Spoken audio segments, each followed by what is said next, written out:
Hello guys, मैं आपका भाई दोस्त educator of economics love Kaushik. इस वीडियो लेक्चर के अंदर इंडियन इकोनॉमिक डेवलपमेंट का पहला पहला चैप्टर शुरू करने जा रहे हैं। और खास बात यह है इस वीडियो की कि इस चैप्टर में आपको नोट्स की तरह हर एक चीज प्रोवाइड भी कर दूंगा और यहीं पर क्वेश्चन और आंसर्स करके इस चैप्टर को यहीं की यहीं खत्म करेंगे। यानी वन शॉट में आपको पूरा चैप्टर मिल जाएगा। आप अपनी सुविधा के अनुसार इसको एक बार या दो बार के अंदर कंप्लीट कर सकते हो। तो शुरू करते हैं दोस्तों पहला चैप्टर, जिसका नाम है Indian economy on the eve of independence. Bharat देश के क्या हाल थे आजादी की शाम को। ईव का मतलब वैसे इवनिंग होता है, लेकिन कवि की कल्पना में एक शब्द के बहुत सारे मतलब होते हैं। तो यहां पर दोस्तों ईव का मतलब टाइम है, यानी आजादी के टाइम पर इंडिया के क्या हालचाल थे। आजादी मतलब 1947 में हमारा देश आजाद हुआ था, तो उसके आसपास 1947 से लेकर 1950 के आसपास की बातें करेंगे कि अंग्रेजों ने हमारे देश का क्या हाल किया। यह चैप्टर 1 है और बुक का नाम है इंडियन इकोनॉमिक डेवलपमेंट। आपको यह वीडियो देखने के बाद किसी भी रेफरेंस बुक से इस चैप्टर को पढ़ने की जरूरत नहीं पड़ेगी, क्योंकि सारी चीजें तुम्हें यहीं पर मिल जाएगी। तुम्हारे पेपर के अंदर क्वेश्चन आएगा, यहीं से आएगा। Each and everything is provided in this video lecture. बस जब मैं बीच में से हट जाऊंगा तो मैं मौका दूंगा, स्लाइड का स्क्रीनशॉट ले लेना। और दोस्तों अभी तक आपने इस चैनल को सब्सक्राइब नहीं किया ना, तो आप लोगों से दरख्वास्त है, कृपया करके हमारे चैनल को सब्सक्राइब कर दे, वीडियो को लाइक करो अगर पसंद आ रही है। कोई भी डाउट हो तो कमेंट सेक्शन में पूछना, और साथ में बेल आइकन प्रेस करना ना भूले, क्योंकि जो जो इंपॉर्टेंट अपडेट हम देते हैं वो कहीं आपसे मिस ना हो जाए। ठीक है, तो शुरू करते हैं इस चैप्टर को। इस चैप्टर की शुरुआत एक स्टोरी से होगी। मैं आपको इंडियन इकोनॉमी के बारे में एक दास्तान जाहिर करूंगा, जिससे आपका ये चैप्टर बहुत आसान हो जाएगा। तो दोस्तों पेन का कलर व्हाइट करते हुए चलते हैं, क्योंकि यहां पर व्हाइट ही थोड़ा सूटेबल कलर है। और आपको पूरी बात बताता हूं।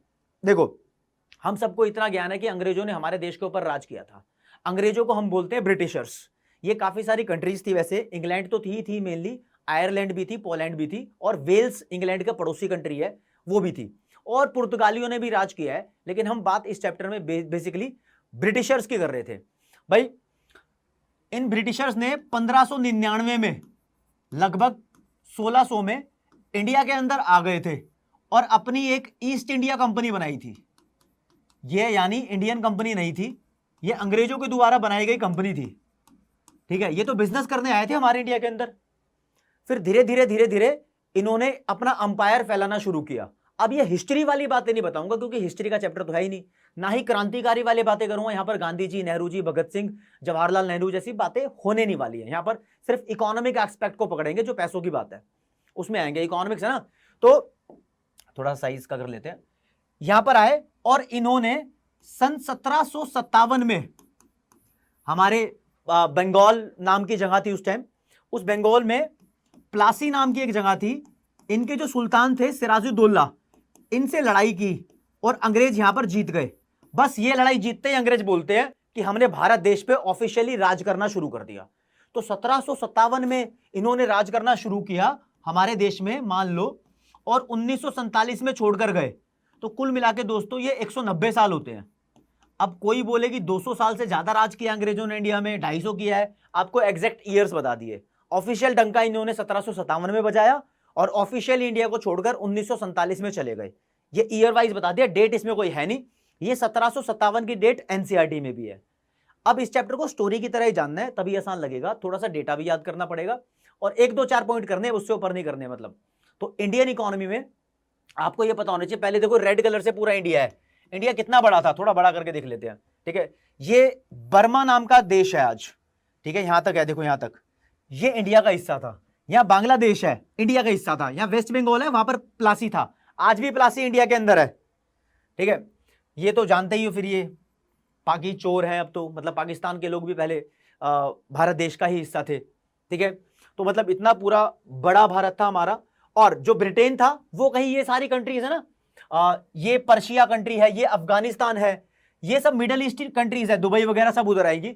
और जो यूके ब्रिटेन है वो और ज्यादा उधर पार करके आएगा। वो लोग इंडिया में आते थे काफी सारी कंट्रीज को क्रॉस करके। लेकिन जब धीरे धीरे उन्होंने अपना बिजनेस अंपायर इंडिया में बढ़ाना शुरू किया, तो उन्होंने यहां से एक पानी वाला रास्ता इंडिया में एंट्री करने का बना दिया, जो छोटा पड़ता था। यह रास्ता दोस्तों सन 1869 में बनाया, और इस रास्ते का नाम था सुएज कैनाल। यह आपके लिए एक नंबर का इंपॉर्टेंट फैक्ट है, यह जानना जरूरी है। यह इंडिया में आए। जब तक अंग्रेज इंडिया में नहीं आए थे ना, तब तक इंडिया सोने की चिड़िया कहा जाता था, अपनी खुशहाल कंट्री थी, इंडिपेंडेंट थे हम लोग, यानी किसी दूसरे देश से हमें कुछ खरीदने की जरूरत नहीं पड़ती थी। जो भी हमारे देश में फैसिलिटीज चाहिए, खाने पीने की चीजें चाहिए, वो सब हमारे देश के अंदर ही बनाई जाती थी।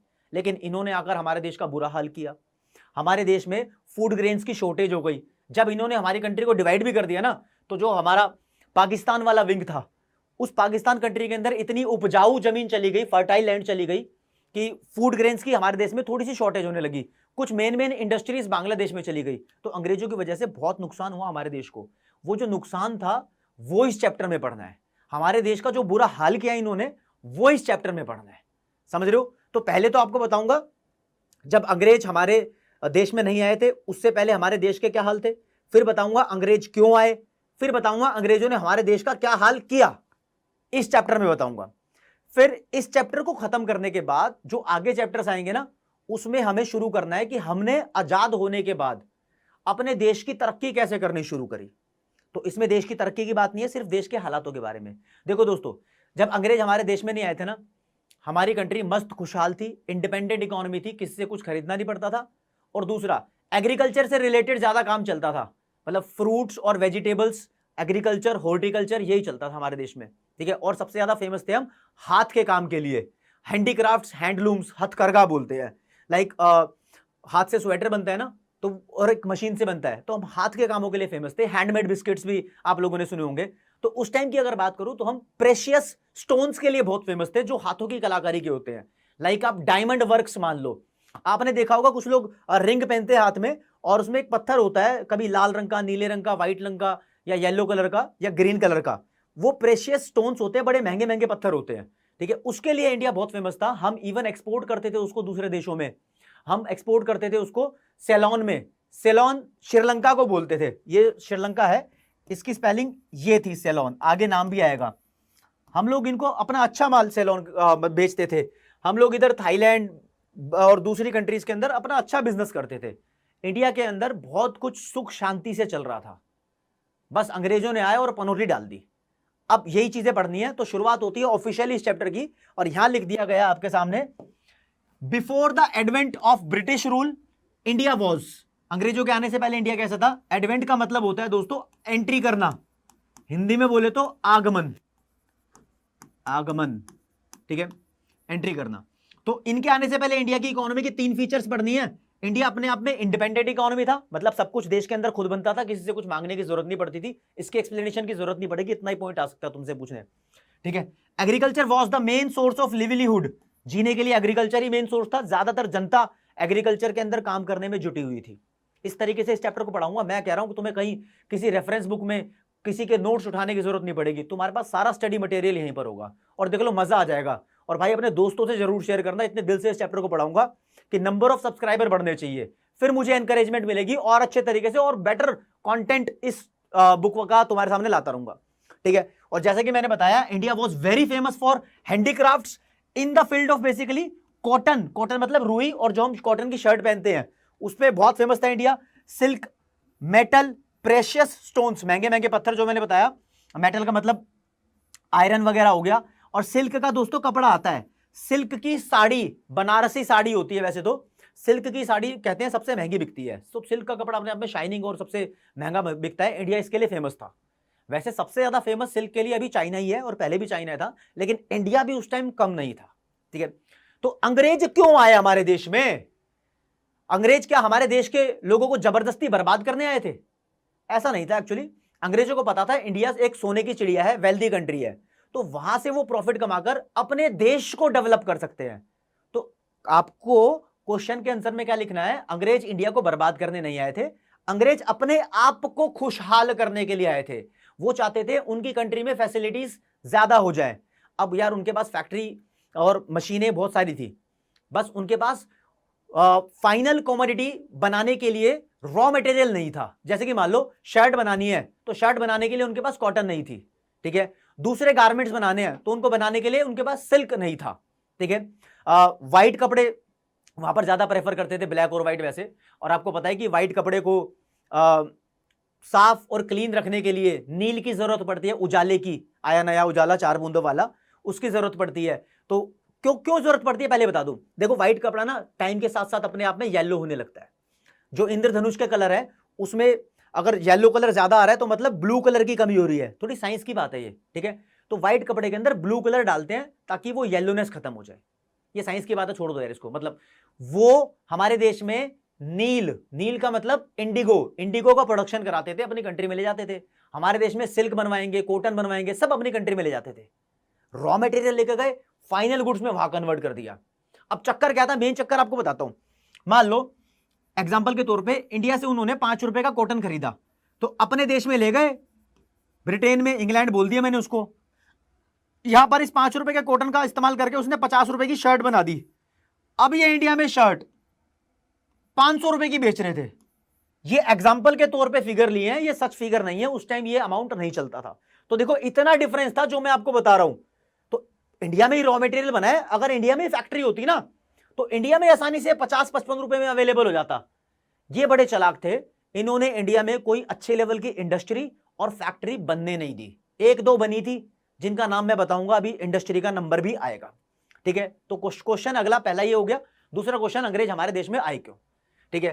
तो ये अकेला, सोल मतलब अकेला, सोल पर्पस ऑफ ब्रिटिशर्स या British colonial rule in India, क्या इनका मेन पर्पस था? पर्पस ये रहा, ये चाहते थे protection and promotion of the economic interest of their home country then the development of India. यानी देन का मतलब कंपैरिजन, यहां पर इंडिया की डेवलपमेंट से ज्यादा वो अपने देश का इकोनॉमिक इंटरेस्ट बचाना चाहते थे और उसको प्रमोट करना चाहते थे। ये लाइन लिखी है, बड़ी हार्ड है, ठीक है। इसका मेन मतलब यही है, ये अपने देश का जीडीपी बढ़वाना चाहते थे, वहां पर ज्यादा प्रोडक्शन करवाना चाहते थे, ठीक है। इंडिया की डेवलपमेंट में पार्टिसिपेट करना नहीं चाहते थे। और दोस्तों यहां पर एक वर्ड लिखा है कॉलोनियल रूल, या मैं लिखूं यहां पर कॉलोनियलिज्म, ठीक है, एक ही बात है। ये क्या होता है तुमसे कोई पूछ ले तो दोस्तों ये एक रिलेशनशिप है दो कंट्रीज के बीच में, जिसमें एक कंट्री राज करती है, रूल करती है, मतलब जैसे कि ब्रिटेन इंडिया में रूल कर रहा था, और जिस कंट्री के ऊपर रूल करती है उस कंट्री को बोलते हैं कॉलोनी। तो कॉलोनी उस टाइम इंडिया था। इंडिया के अलावा ना जाने कितनी सारी कंट्रीज को इसने अपनी कॉलोनी बनाया हुआ था। तो कॉलोनियल रूल इसी से बना हुआ है, जिस कंट्री पे राज करते हैं उसको कॉलोनी बोलते हैं, ठीक है। तो आपसे पूछेगा नहीं वैसे कॉलोनियल रूल क्या होता है, लेकिन ये वर्ड इंडियन इकोनॉमी के अंदर थोड़ा पॉपुलर है, ठीक है। मैंने इंट्रोडक्शन में इतना सारा समय लगा दिया, ये तुम्हारा बेस क्रिएट करने के लिए था कि चैप्टर के बारे में तुम सोच पाओ। अब चैप्टर जल्दी जल्दी खत्म होने लगेगा। आपको पूरे चैप्टर के बारे में बता रहा हूं कि आपने पढ़ना क्या है।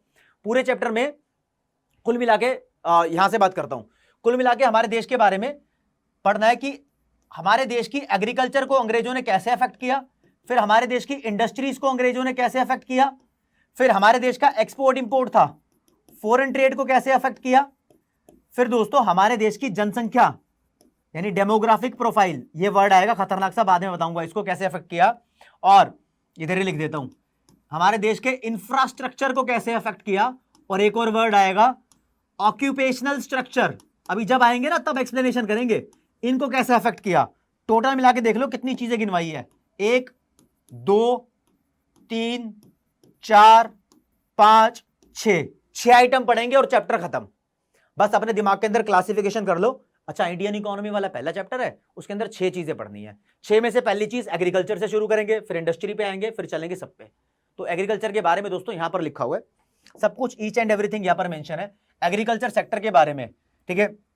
अभी कुछ लिखा हुआ है तो उससे पहले बता दूं, जब अंग्रेज हमारे देश को छोड़कर चले गए तब की बात यहां पर कर रहे हैं, यानी आजादी के समय की बात कर रहे हैं। अब बात नहीं कर रहे कि उन्होंने हमारे देश पे कैसे चंगुल में फंसाया, कैसे लोगों को परेशान किया, तब की बात कर रहे हैं। क्या करते हैं यार, अंग्रेजों को ना टैक्स चाहिए होता था हम लोगों से।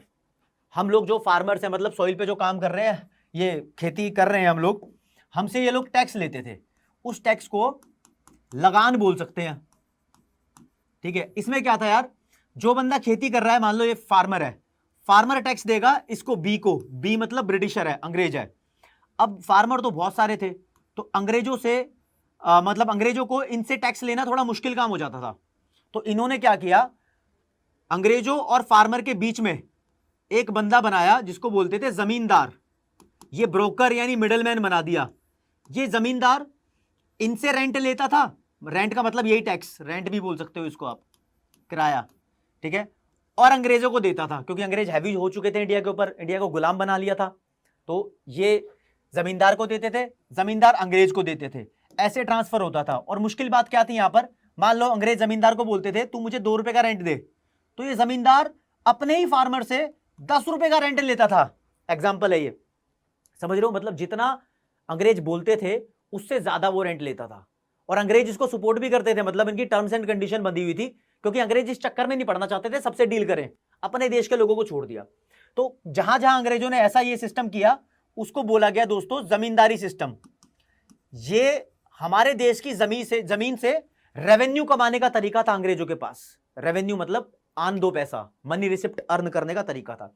ऐसे 2 तरीके और थे जहां पर अंग्रेज सीधा किसान से पैसे ले रहे थे, उसको बोलते थे, वो किसान को ना साउथ इंडिया के लैंग्वेज में रियोत बोलते हैं, रियोत, RYOT। तो दोस्तों वो रियोतवाड़ी सिस्टम था टैक्स कलेक्शन का। और जहां पर अंग्रेजों ने लाइक ना जमींदार बनाए ना रियोत बनाए, वो एक गांव से या एक ग्रुप से, एक गांव बहुत बड़ा भी हो सकता है, उसके अंदर काफी सारे ग्रुप भी हो सकते हैं, तो एक एक ग्रुप से टैक्स लेते थे। तो ग्रुप को बोलते हैं माहल, माहल। तो ग्रुप वाइज टैक्स कलेक्ट करते थे, उसको बोलते थे माहलवाड़ी सिस्टम। लेकिन नॉर्थ इंडिया के अंदर ज्यादातर जमींदारी सिस्टम चला था और यही सबसे खतरनाक रहा था। ठीक है, ऐसे तो अंग्रेजों ने बर्बाद किया हमारे देश को। लेकिन फिर भी आपको बताऊं कि उस समय एग्रीकल्चर के ऊपर ही हमारा देश डिपेंडेंट था। सन 1947 की बात कर रहा हूं। एग्रीकल्चर की स्टेट कैसी थी ये बता रहा हूं। The main source of living agriculture था। करीब करीब 85% लोग एग्रीकल्चर के ऊपर डिपेंडेंट थे, ये फिगर याद रखनी है। और लगभग 75% लोग एग्रीकल्चर के अंदर काम कर रहे थे। काम कर रहे थे मतलब एम्प्लॉयड थे। ठीक है, और ये डिपेंडेंट थे। डिपेंडेंट होने का मतलब और वर्किंग का मतलब डिफरेंस समझ लो। मान लो एक घर में 5 बंदे रहते हैं और एक बंदा पैसे कमाता है, तो ये बोल सकते हैं कि जो बंदा पैसे कमा रहा है उसके काम के ऊपर 5 बंदे डिपेंडेंट है।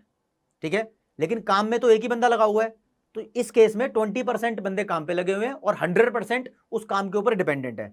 लेकिन ये वो केस था, इसकी इक्वेशन थोड़ी डिफरेंट है।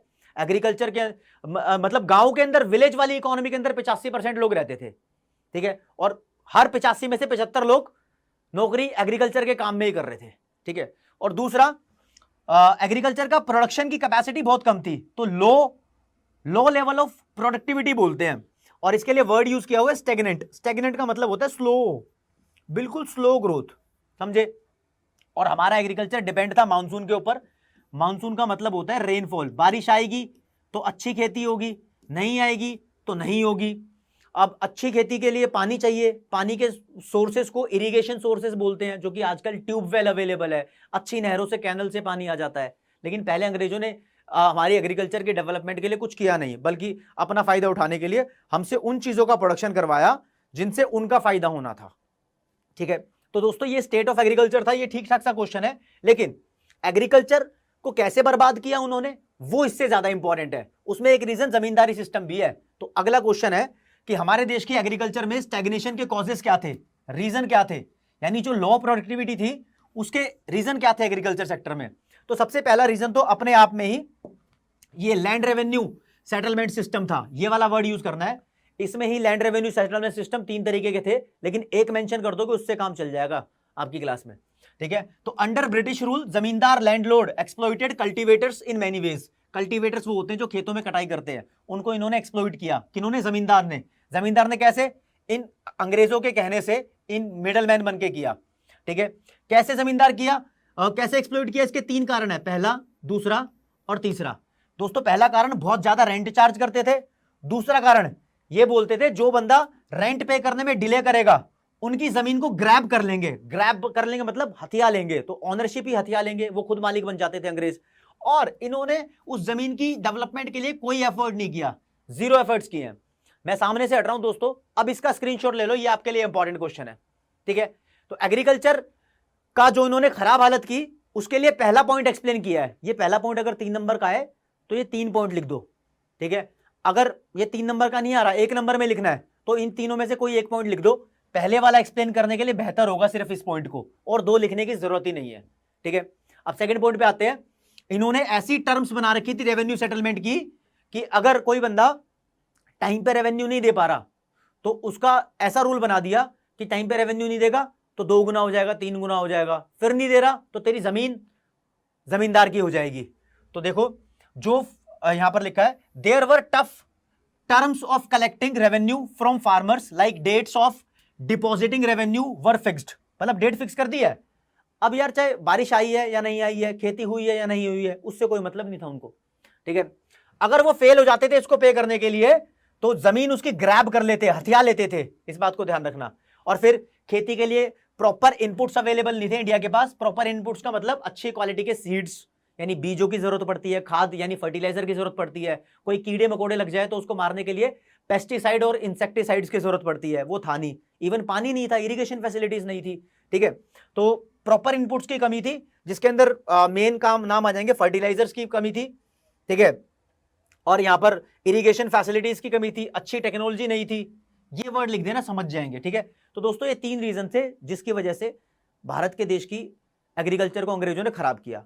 चौथा रीजन था कि उन्होंने हमारे देश के अंदर फूड ग्रेन्स का प्रोडक्शन जो हो रहा था, व्हीट राइस वगैरह जो हम प्रोड्यूस करके खा रहे थे, उसकी जगह उन्होंने बोला उन चीजों का प्रोडक्शन करो जिनसे बिजनेस हो, जिनसे फैक्ट्रियां चले, जैसे कि कॉटन का प्रोडक्शन करो, इंडिगो का प्रोडक्शन करो, सिल्क का प्रोडक्शन करो। तो ये रॉ कॉटन, रॉ सिल्क हमारे देश से प्रोड्यूस करके अपने देश में ले जाते थे। और फूड क्रॉप्स की जगह जो दूसरी क्रॉप जिससे बिजनेस होता है, जैसे कि ये सिल्क और कॉटन, इन सभी का नाम था कैश क्रॉप्स।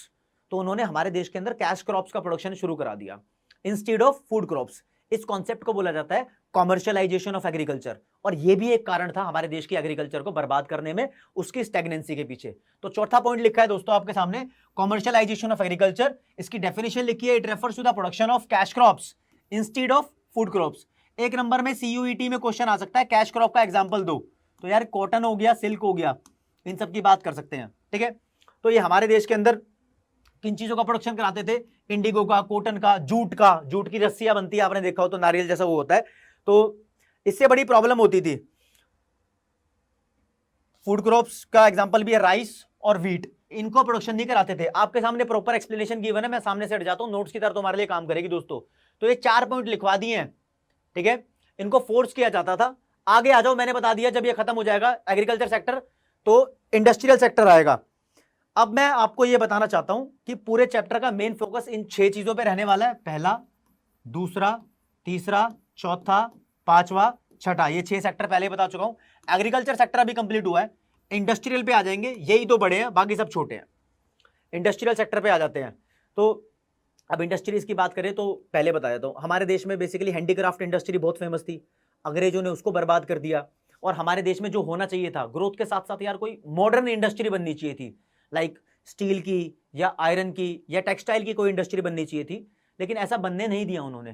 क्यों बनने नहीं दिया, उसके कुछ कारण रहे हैं। लेकिन इंडिया ने तरक्की के लिए कुछ कदम उठाए और कुछ एफर्ट्स किए जो काफी हद तक अब बताएंगे कि क्या किए, उससे रिलेटेड क्वेश्चन आ सकता है। तो दोस्तों यहां पर बात हो रही है इंडस्ट्रियल सेक्टर की। इंडस्ट्रियल सेक्टर में क्या क्या हुआ, तो यहां पर बोल सकते हैं ब्रिटिशर्स हमारे देश के डी इंडस्ट्रियलाइजेशन का सबसे मेन रीजन थे, क्योंकि उन्होंने इंडिया को जबरदस्ती एक्सपोर्टर बना रखा था रॉ मटेरियल का। मतलब जबरदस्ती रॉ मटेरियल इंडिया से ब्रिटेन में जाएगा, वहां फैक्ट्रियां लगी हुई है, वहां से फिनिश्ड गुड में कन्वर्ट करके आएगा और इंपोर्टर बना दिया फिनिश्ड गुड को। इसको basically exporter of raw material और इंपोर्टर ऑफ फिनिश्ड गुड को उनका टू फोल्ड मोटिव कहा जाता है।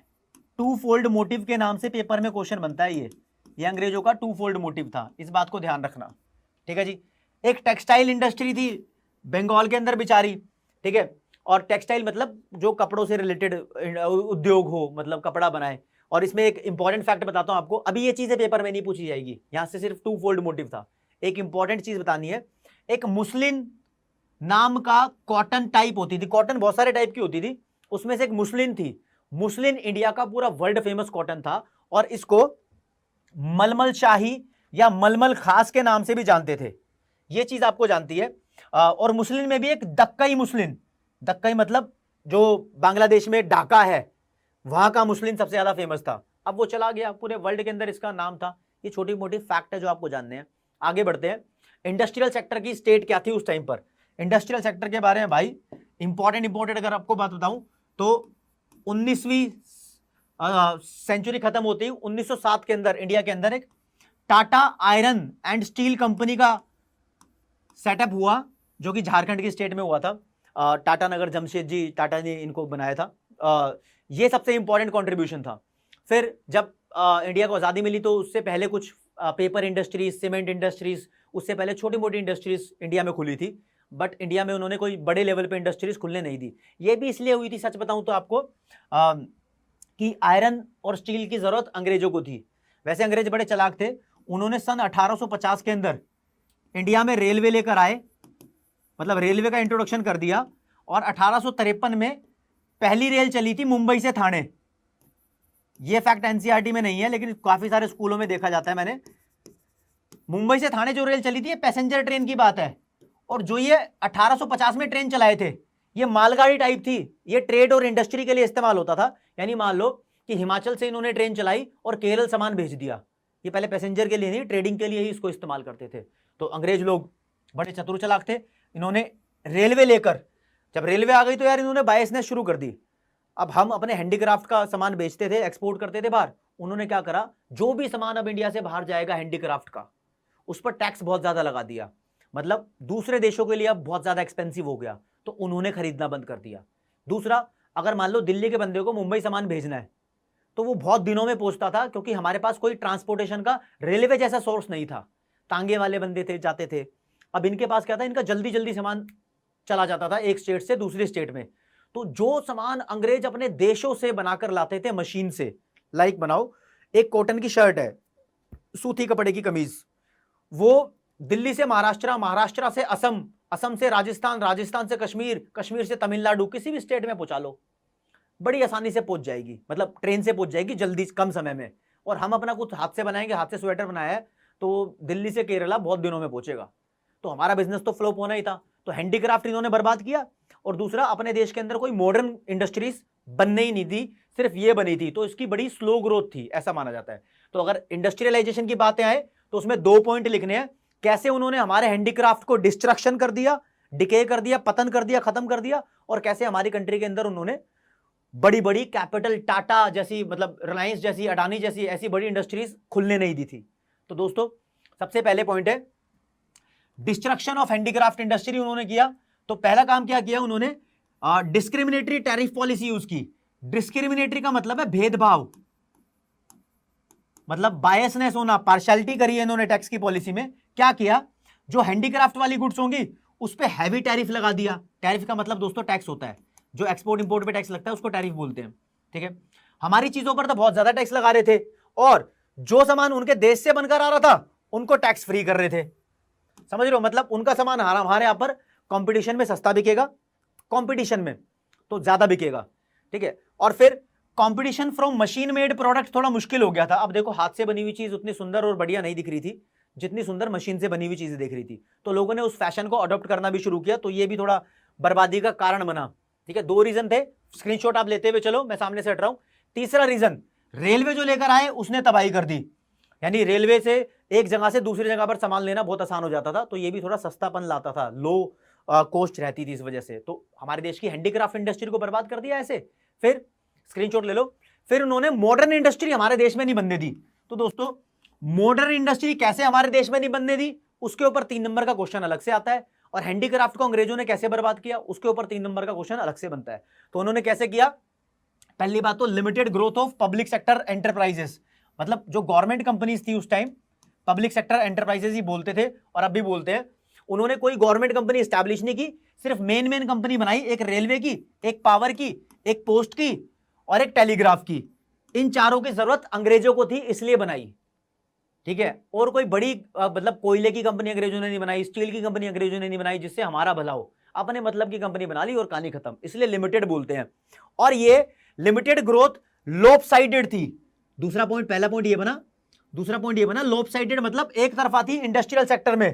ठीक है, मतलब ये ऐसी इंडस्ट्रीज थी जिसको कोई सपोर्ट नहीं मिल रही थी। लाइक मैं आपको बताऊं कि इंडिया में रॉ मटेरियल तो बन रहा था, अब फिनिश्ड गुड नहीं बन रही थी। तो रॉ मटेरियल की इंडस्ट्री बन रही थी, फिनिश्ड गुड की नहीं थी।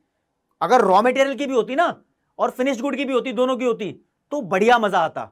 तो कह रहे थे industry was not adequately supported by the capital goods industries. तो कंज्यूमर गुड्स की इंडस्ट्रीज को कैपिटल गुड्स की इंडस्ट्री से सपोर्ट नहीं मिला, तो वो खराब बात थी। थर्ड नंबर पे lack of basic and heavy industries, तो no priority was given to the development of basic and heavy industries. TISCO was the only heavy industry in India, जो कि 1907 में खुली थी। बस ये थोड़ा सा पॉइंट आपको ध्यान रखना है, स्क्रीनशॉट लेते हुए चलो। इजी लेवल के नोट्स तुम्हारे सामने पेश किए गए हैं दोस्तों। तो इंडस्ट्रियल सेक्टर इसके साथ हमारा कंप्लीट हो चुका है। तो 2 सेक्टर मैंने करा दिए हैं। इसी के साथ एक गुड पानी की पी लूंगा, आप लोग भी पी लो। आगे बढ़ते हैं। मैंने बताया था एक नई टर्म आएगी, ऑक्यूपेशनल स्ट्रक्चर यहां पर आएगा। तो पहले बता दूं ये होता क्या है ऑक्यूपेशनल स्ट्रक्चर। देखो, किसी भी इकोनॉमी के 3 सेक्टर होते हैं। एक प्राइमरी सेक्टर होता है जिसको एग्रीकल्चर सेक्टर बोल देते हैं, एक सेकेंडरी सेक्टर होता है जिसको मैन्युफैक्चरिंग सेक्टर बोल देते हैं या इंडस्ट्रियल सेक्टर बोल देते हैं, एक टर्शरी सेक्टर होता है, इसको सर्विस सेक्टर बोल देते हैं। मान लो एक देश के 50% लोग इसमें काम कर रहे हैं, 10% लोग इसमें काम कर रहे हैं और बचे हुए 40% लोग इसमें काम कर रहे हैं। तो ये एक देश की वर्किंग पॉपुलेशन का डिस्ट्रीब्यूशन है। तो बस इस डिस्ट्रीब्यूशन को ही बोलते हैं ऑक्यूपेशनल स्ट्रक्चर। तो एक देश की वर्कफोर्स तीनों सेक्टर में किस हिसाब से डिवाइडेड है, वो हिसाब किताब ऑक्यूपेशनल स्ट्रक्चर कहलाता है।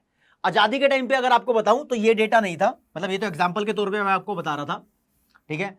लगभग 72.7% ऑफ इंडियन वर्कफोर्स एग्रीकल्चर में लगी हुई थी और लगभग 10.1% ऑफ इंडियन वर्कफोर्स इंडस्ट्री में थी और जो बाकी बचे हुए थे 17.2% लोग टर्शरी सेक्टर में काम कर रहे थे, ठीक है। ये तरीके का डिस्ट्रीब्यूशन था, इसको ऑक्यूपेशनल स्ट्रक्चर बोलते हैं। और एनसीईआरटी की फिगर में ऐसा भी लिखा हुआ काफी में 72.7% याद करना आपको जरूरी नहीं है, आप 70 से 75% बोल सकते हो। यहां पर आप बोल सकते हो 10 से 11% और यहां पर आप बोल सकते हो 17 से 18%, इतना बोल सकते हो, ऐसे भी चल जाएगा। डेटा एग्जैक्ट याद करने की जरूरत है नहीं।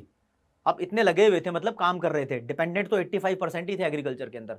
तो डेफिनेशन आपके सामने लिखी है, it refers to the distribution of the workforce among different economic sector such as primary, secondary and tertiary. तो इस तरीके से लोग काम कर रहे थे। इसमें देखो यार, ज्यादातर लोग काम एग्रीकल्चर में कर रहे हैं, जबकि ऐसा माना जाता है जिस देश में इंडस्ट्री की तरक्की ज्यादा हो रही हो ना, वो देश डेवलप हो रहा है। लोग इसमें ही काम कर रहे थे और इससे प्रोडक्शन बहुत कम हो रहा था, ठीक है। ये सबसे बेकार बात थी इंडिया की। तो ये एक तो सेक्टर की जो डेवलपमेंट हो रही थी वो बेकार लेवल की हो रही थी। तो ऑक्यूपेशनल स्ट्रक्चर की डेफिनेशन हो गई। इससे रिलेटेड कुछ इसकी स्टेट पढ़ लेते हैं, जो 3 नंबर का क्वेश्चन आएगा, फिर कहानी खत्म। तो दोस्तों स्टेट के कुछ ये क्वेश्चन आ सकता है, जो क्वेश्चन लिखा नहीं यहां पर, कि what was the state of occupational structure on the eve of independence, यानी आजादी के टाइम पर क्या था, ठीक है। तो ये बताता है कि एग्रीकल्चर सबसे मेन सोर्स ऑफ लिविंग था, सबसे मेन सोर्स ऑफ ऑक्यूपेशन था, क्योंकि इसके अंदर 72.7% लोग काम कर रहे थे, ठीक है। और इंडस्ट्री के अंदर 10.1% लोग काम कर रहे थे, जो कि हमारे देश की बैकवर्डनेस को बताता है। ये पॉइंट अंडरलाइन भी कर रहा हूं, आपने तो स्क्रीनशॉट लेके सिर्फ लर्न करने हैं, ठीक है। और बहुत कम लोग 17.2% लोग सर्विस सेक्टर में काम कर रहे थे, जो कि सर्विस सेक्टर की स्लो ग्रोथ को दिखाते थे।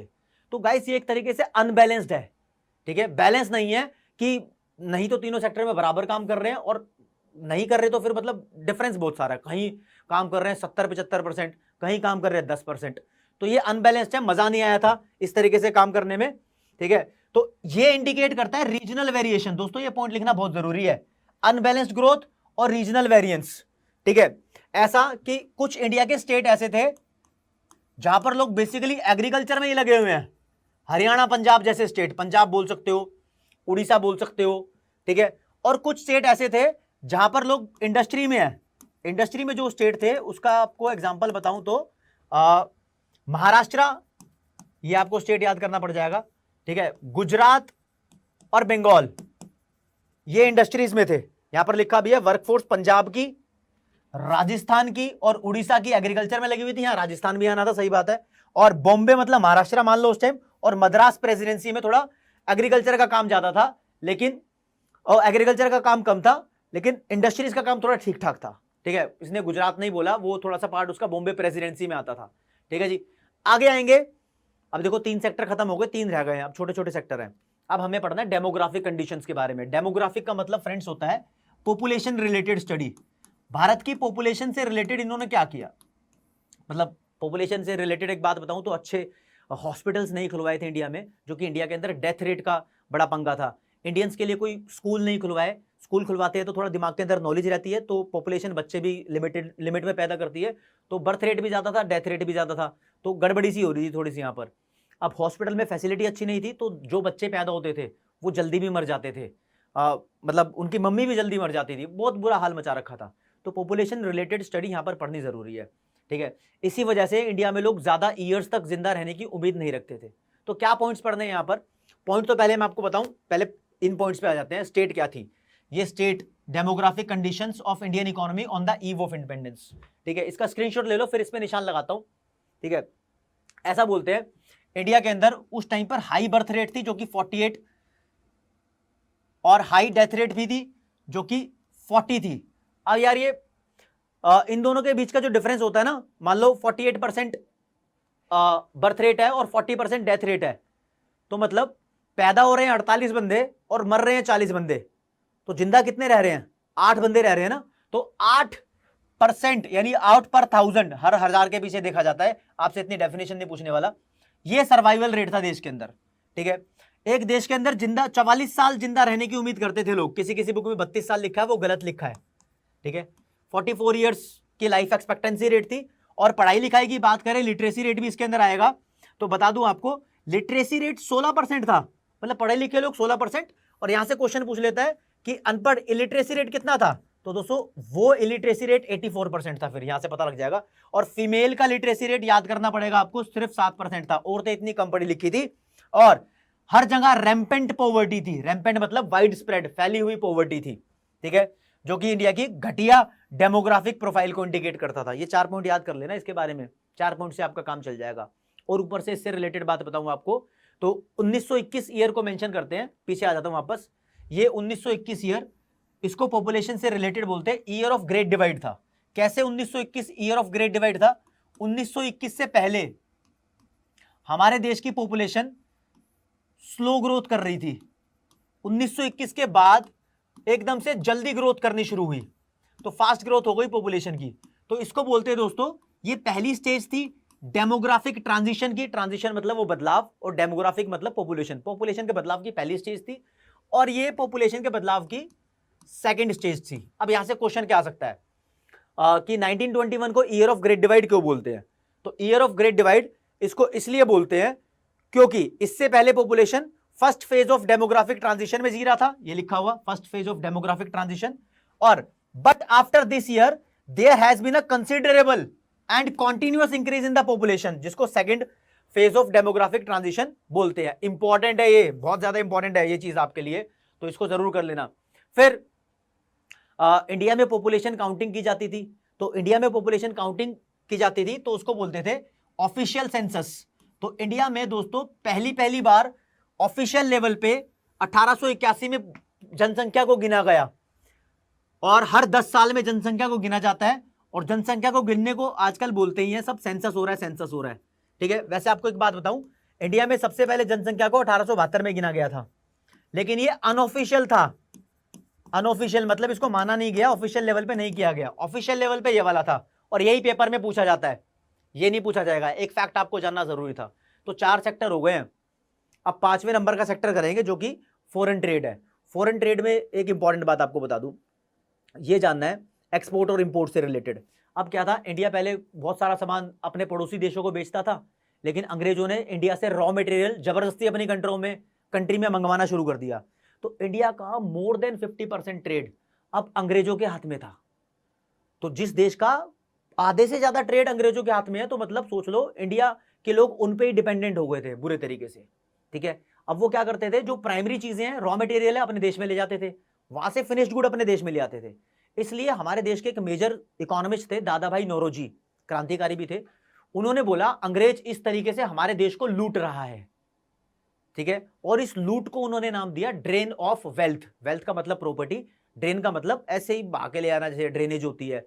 तो हमारे देश की प्रॉपर्टी को ये अपने तरफ बहा कर ले गए, चुरा के ले गए, ठीक है। फॉरेन ट्रेड के बारे में दोस्तों पढ़ेंगे, फॉरेन ट्रेड आपके सामने लिखा है, ठीक है। फॉरेन ट्रेड से रिलेटेड सबसे पहले बताया था 1869 में उन्होंने एक रास्ता बनाया था पानी का, वाटरवे, इसको सुएज कैनाल बोलते हैं, ताकि इंडिया और ब्रिटेन के बीच में ट्रेड थोड़ा आसानी से हो जाए इस चीज के लिए, ठीक है। सामने से हट जाता हूं, आप एक बार इसका स्क्रीनशॉट भी ले लो, पानी भी पी लेता हूं थोड़ा।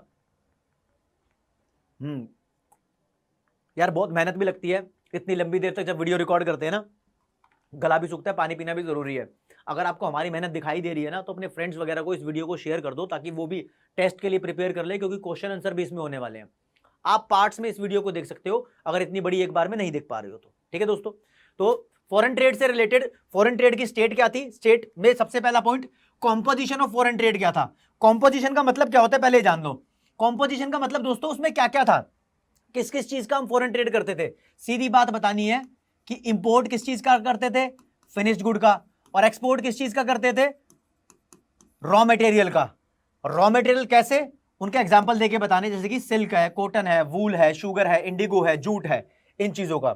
और फिनिश्ड कंज्यूमर गुड्स कौन कौन सी थी? ये कॉटन, सिल्क वगैरह थी। ये बताना इसके अंदर पहला पॉइंट फॉरेन ट्रेड का। स्क्रीनशॉट ले लिया हो तो दूसरे पॉइंट पे आते हैं। डायरेक्शन ऑफ फॉरेन ट्रेड क्या था, मतलब किस तरफ था, कौन सी कंट्री की तरफ हमारा फॉरेन ट्रेड चल रहा था? अरे मोर देन 50% ट्रेड अंग्रेजों की तरफ था। तो अंग्रेजों ने अपनी मोनोपोली क्रिएट कर ली थी, पूरा कंट्रोल ही हमारे देश के ऊपर कर लिया था। उससे पहले चाइना, सिलोन और पर्शिया तक हम लिमिटेड थे, मतलब श्रीलंका और ईरान, पर्शिया को ईरान बोलते थे, इनसे भी करते थे, लेकिन इन्होंने उस तरफ खींच लिया, कंट्रोल करके लिए आए थे ना अपने देश को।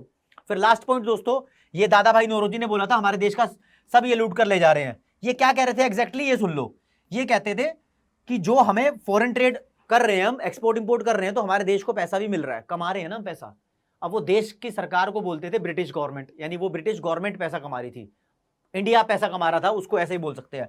तो जो ट्रेड में पैसा कमाया जाता है उसको बोलते हैं ट्रेड सरप्लस। तो इस पैसे को कमाया है, तो इस पैसे को खर्च भी इंडिया के लिए होना चाहिए, इंडिया की तरक्की पे खर्च करना चाहिए। बल्कि ये इंडिया की तरक्की पे खर्च नहीं कर रहे थे, ये बहुत सारी लड़ाइयां, युद्ध कर रहे थे दूसरे दूसरे देशों के साथ, या हमारे स्टेट्स में लोगों के लिए नहीं, लोगों के साथ। तो उन इस खर्च, इसको अपने वॉर एक्सपेंसेस में इस्तेमाल कर रहे थे। दूसरा, जो इनके ऑफिस थे, तो अपने ऑफिशियल्स को ये सैलरी देने के लिए इन पैसों का इस्तेमाल करते थे। यानी हमारे देश में कुछ नहीं कर रहे, सब अपने लिए इस्तेमाल कर रहे हैं। तो उन्होंने बोल दिया दादा भाई नौरोजी ने कि ये ड्रेन ऑफ इक्विटी वेल्थ था, और इसका भाई लिखा हुआ है एक्सपोर्ट सरप्लस या ट्रेड सरप्लस बोल लो।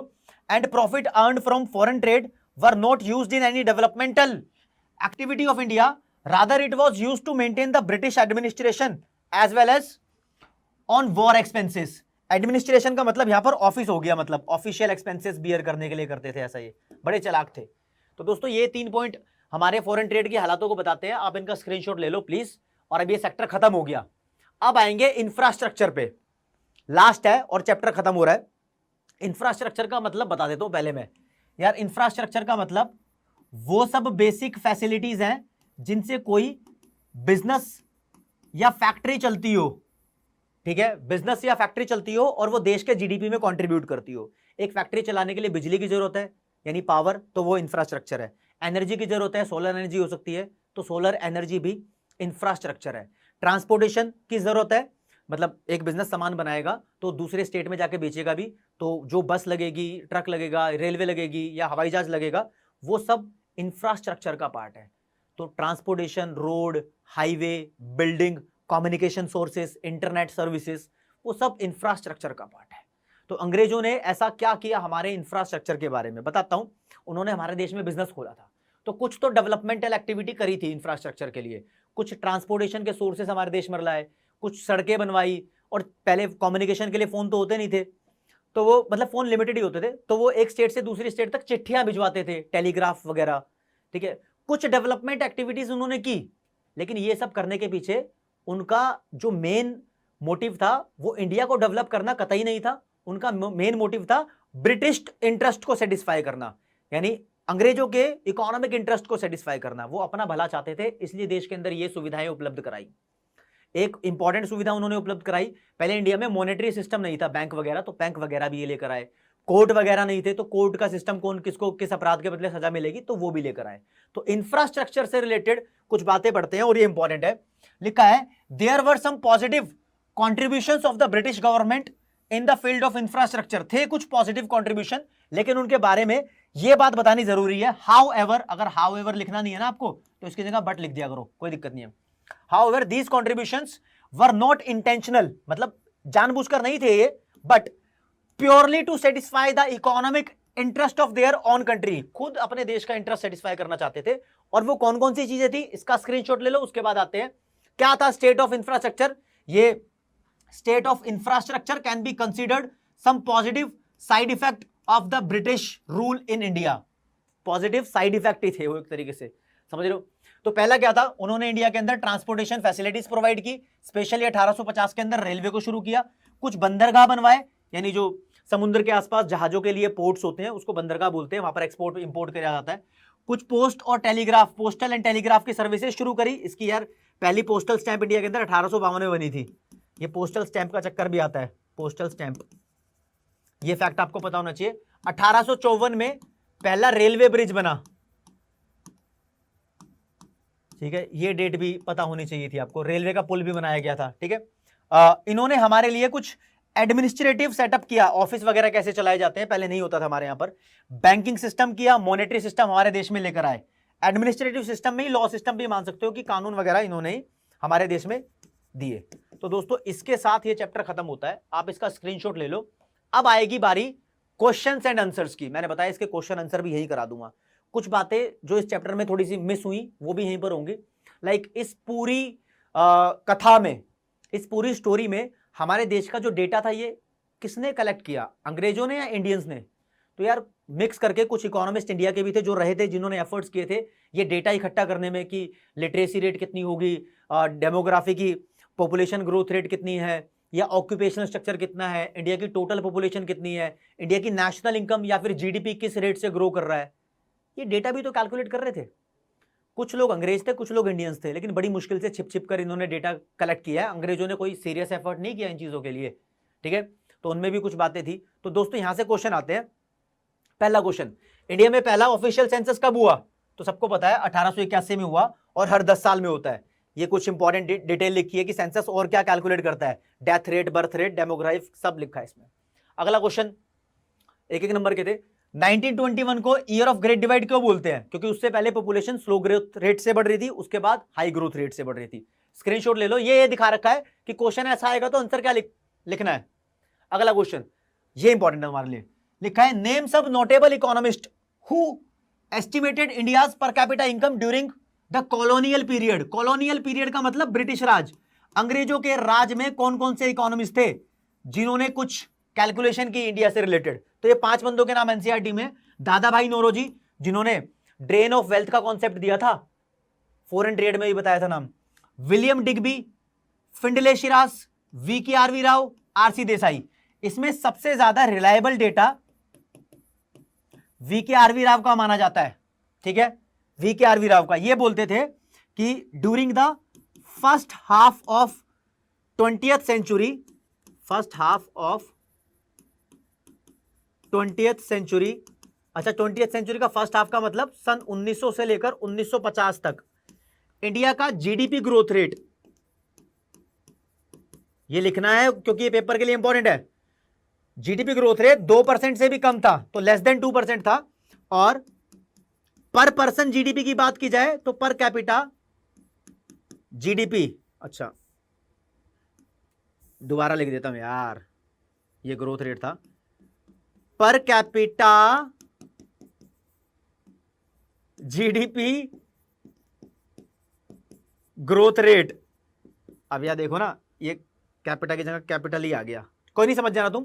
ये अराउंड 5% था, 0.5% अराउंड, ठीक है, अराउंड लिखना है इसको, ठीक है ना, अराउंड 0.5% था। तो नेशनल इनकम की ग्रोथ रेट भी बोल सकते हो इसको, पर कैपिटा इनकम भी इसको बोल सकते हो। बहुत इंपॉर्टेंट है तुम्हारे लिए ये डेटा, ये इनका ही था। इनमें से कुछ इकोनॉमिस्ट ऐसा बोलते थे नहीं ये डेटा भी गलत है, मतलब जीडीपी ग्रोथ रेट थी नहीं बल्कि नेगेटिव थी। जीडीपी ग्रोथ रेट होती क्या पहले बताता हूं। मान लो एक देश में जीडीपी 100 रुपए है, अगले साल वो 102 हो जाता है, तो बोलते हैं जीडीपी ग्रोथ रेट 2% है। लेकिन अगले साल वो 99 हो जाता तो बोलते हैं जीडीपी ग्रोथ रेट -1% है, समझे। तो ऐसे इंडिया की जीडीपी की ग्रोथ रेट 2% से भी कम थी, और पर पर्सन जीडीपी यानी हर बंदे का अगर कंट्रीब्यूशन देखा जाए तो वो 0.5% के अराउंड था। ये वी.के.आर.वी. राव जी ने कैलकुलेट किया और ये सबसे ज्यादा माना गया रिलायबल डेटा है दोस्तों। अगले क्वेश्चन पे आ जाओ, ये क्या बोल रहा है, पेन का कलर चेंज करते हुए इस बार ग्रीन रखते हैं यार और थोड़ा थिक करते हैं। बोल रहा है underscore some of the India's most crucial economic challenges at the time of independence, आजादी के समय पे इंडिया के सामने कौन कौन से चैलेंज थे। ये 6 चैलेंज 6 नंबर का क्वेश्चन फ्रेम करते हैं, ठीक है। एक तो एग्रीकल्चर प्रोडक्टिविटी सबसे कम थी, यानी 6 के 6 सेक्टरों के बारे में बता दो जो पूरे चैप्टर में पढ़ा हुआ है, ठीक है। इंडस्ट्रियलाइजेशन एडिक्वेट नहीं था, उसकी कमी थी। पॉवर्टी और इनइक्वालिटी थी।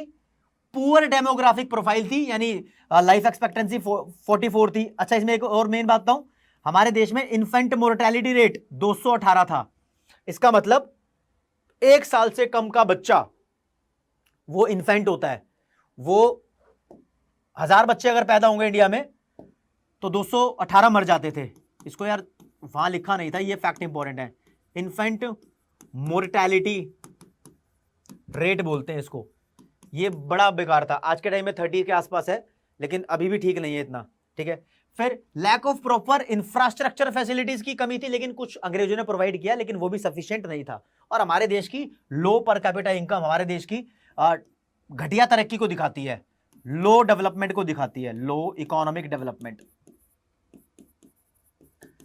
वो कोई बोले इंडिया की लो इकोनॉमिक डेवलपमेंट को कौन दिखाता है, तो भैया वो डेटा था ना, ये लो पर कैपिटा इनकम थी, अभी ये बताया था सब कुछ इसके अंदर, ठीक है जी। तो ये क्वेश्चन बन सकते हैं। अगला क्वेश्चन कि इंडियन इकोनॉमी की फीचर्स क्या थी उस समय। सारी फीचर थी, इंडियन इकोनॉमी बैकवर्ड थी, स्टैग्नेंट थी, घटिया थी, कतई जहर हो रही थी उस टाइम।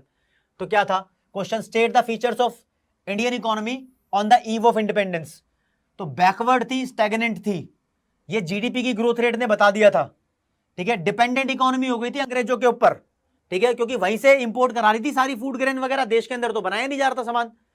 डिप्लीटेड इकोनॉमी हो गई थी, मतलब जो इंडिया के रिसोर्सेज, जैसे ओजोन लेयर डिप्लीट हो रही है ना, खत्म हो रही है, ऐसी ये इकोनॉमी खत्म हो रही थी। यहाँ के जो नेचुरल रिसोर्सेज थे, दूसरे रिसोर्सेज थे, वो अंग्रेज लोग इस्तेमाल कर रहे थे यार, ठीक है।